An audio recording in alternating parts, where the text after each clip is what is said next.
ரப்பே ரஹ்மானே யா আল্লাহ எதற்காக வேண்டி இந்த ইফতারিனுடைய নিகழ்வு நடைபெறுகின்றதோ। চেন্নাই পবিত্র রমজান মাস উপলক্ষে এক বিশাল ইফতার পার্টির আয়োজন করেন দক্ষিণী সিনেমার সুপারস্টার থালাপতি বিজয়। শুধুমাত্র অভিনয় দক্ষতায় বিশেষভাবে জনপ্রিয় ছিল, তবে রাজনীতিতে প্রবেশ করে তার আক্রমণাত্মক মনোভাব তাকে আলোচনার কেন্দ্রে এনেছে। চলচ্চিত্রের পর্দায় তার শক্তিশালী উপস্থিতি যেমন দর্শকদের মুগ্ধ করেছে, তেমনি রাজনীতিতে তার শক্তিশালী অবস্থান ও একাধিক বক্তব্য তাকে নিয়ে বিভিন্ন বিতর্ক তৈরি করেছে। এবার তিনি রমজান মাসে একটি ইফতার পার্টিতে অংশ নিয়ে নতুন করে আলোচনায় উঠে এসেছেন।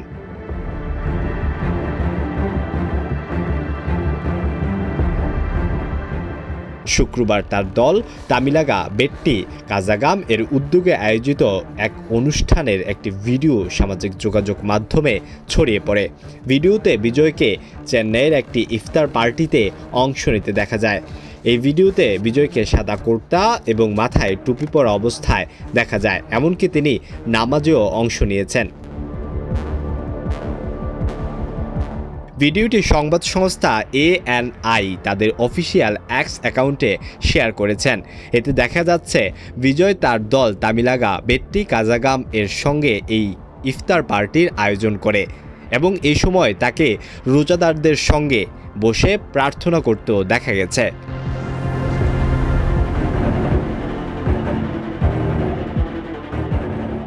থালাপতি বিজয়ের এই ভিডিওটি ভক্তদের মধ্যে মিশ্র প্রতিক্রিয়া সৃষ্টি করেছে।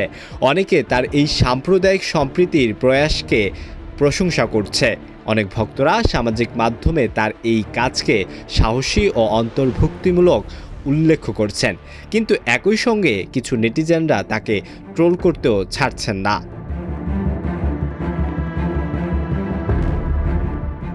একজন ভক্ত লিখেছেন, তুষ্টির জন্য এতটাই পাগল হয়ে গেছেন থালাপতি যে নিজের ধর্ম ও কর্তব্য ভুলে গেছেন। আরেকজন মন্তব্য করেছেন, নতুন দল গঠন করেছে, তাই ভাইজানদের খুশি করতে হবে।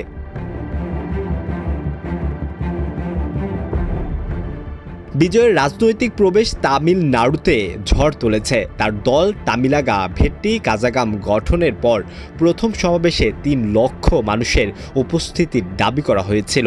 এটি তার জনপ্রিয়তা এবং রাজনৈতিক প্রভাবের একটি বড় প্রমাণ। 2024 সালের ফেব্রুয়ারিতে দলটি গঠনের ঘোষণা দিয়ে তিনি 2026 সালের তামিলনাড়ু বিধানসভা নির্বাচনে প্রতিদ্বন্দ্বিতার পরিকল্পনা করেছেন। বিজয়ের প্রথম রাজনৈতিক সমাবেশে তিনি দ্রাবিড় জাতীয়তা এবং তামিল জাতীয়তাকে একত্রিত করার কথা বলেছিলেন, যাকে তিনি একটি মাটির 2টি চোখ বলে অভিহিত করেছেন। সেই সেকুলার সামাজিক ন্যায় বিচারের আদর্শের উপর ভিত্তি করে দলের লক্ষ্য নির্বাচন করেছেন তিনি।